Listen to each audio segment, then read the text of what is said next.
Talking State of the Birds Tight End Edition, thank you Howie and the NFL gods that Dallas Goedert returns for the 2025 season. Goedert was reportedly available for trade the last few months and took a $4 million pay cut to return for one more run at a Super Bowl. While he may be 30 years old, Goedert proved yet again that he's a dominant receiver and blocker during the biggest stages of 2024. In the playoffs, good things happen when the ball went Goedert's way. He led the team in receiving. He caught 17 passes on 20 targets for 215 yards, 10.8 yards per target, and 1 touchdown. That TD also happened to be the biggest play of the day in the wild card win against the Packers, and it made our Elite Eight during our greatest Eagles plays of all time tournament. I know the Eagles have a lot of mouths to feed on offense, but I still want to see more utilization of Dallas Goedert in 2025, especially in the short to intermediate areas of the field. He's nearly unstoppable in the RPO game during split action. I absolutely love seeing him get a couple of carries during the NFC Championship game against the Commanders. It's these little nuances to the offense that opens everything up, and I hope we see more of that in 2025 under Kevin Patullo. The obvious downside is that Goedert hasn't been able to stay healthy in recent seasons,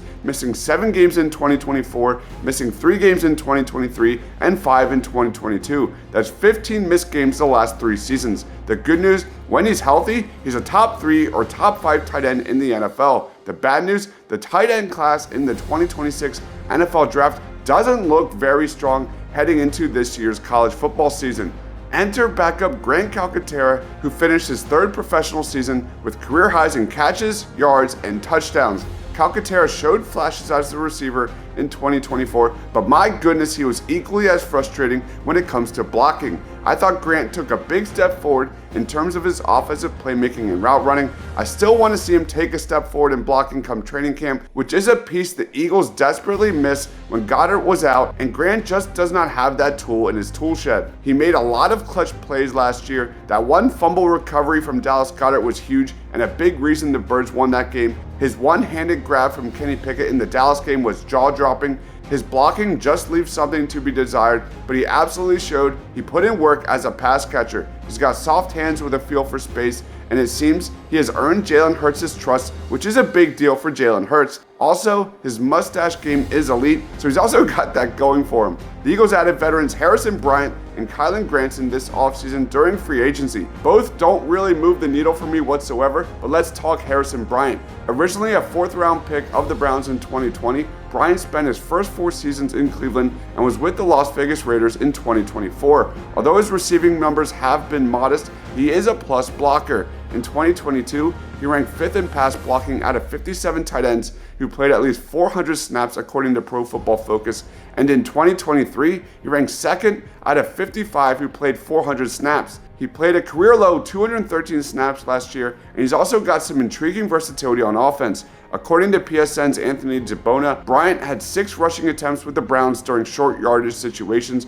with Bryant converting 5 of them for first downs. Keep an eye on Harrison Bryant, who looks like a solid depth piece, especially on rundowns. Enter Kylen Granson, who looks truly like a camp body. He's a smallish tight end, but another guy that can play H-back. He never developed into a consistent receiver with the Colts, but Steichen was willing to give him plenty of run, which makes me optimistic. You also have to consider it was Anthony Richardson throwing him the ball, so there is that. Could the Eagles be a good rehab spot for Kylen Granson? He's now in a better, run-heavy offense that can show off his value as a run blocker. The Eagles kept 2 tight ends on the initial 53-man roster in 2024, 4 tight ends in 2023, and 3 in 2022. So we'll have a better idea what Granson offers come training camp, especially with that tight end 3 spot absolutely up for grabs. What do you guys think? What are your expectations for the tight end group heading into 2025? What's your take on Harrison Bryant versus Kylen Granson in training camp? Let me know down in the comment section below. Thank you everyone for watching. Stay awesome.